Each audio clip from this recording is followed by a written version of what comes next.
বিশ্বাস দুভাবে বিভক্ত, এক পক্ষ শোষক, আরেক পক্ষ শোষিত। আমি শোষিতের পক্ষে অর্থাৎ শ্রমিকদের পক্ষে।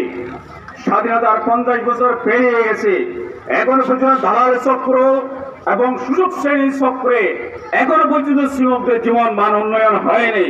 আমাদের কারখানার মধ্যে স্বাস্থ্য নিরাপত্তা নাই, অগ্নি নিরাপত্তা নাই। আমাদের যখন তখন মালিক কারখানা থেকে গেট আউট বলে বের করে দেওয়া হচ্ছে। প্রতিকার নাই। যে আইন করা হয়েছে শ্রম আইন 2006, এটা শ্রমিক বান্ধব নয়। এখানে চক্রান্তে ধারা ঢোকানো হয়েছে যাতে শ্রমিকরা মাসের পর মাস, বছরের পর বছর মামলাগুলো ঘুরতে থাকে, যাতে শ্রমিকরা প্রতিকার না পায়। এই আইনকে সংশোধন করতে হবে, এই আইনকে অবশ্যই সংশোধন করতে হবে। সরকারি বিভিন্ন মহল রয়েছে, ইন্সপেক্টর রয়েছে, তারা 2 পয়সা ঘুষ খেয়ে এখানে শ্রম আইন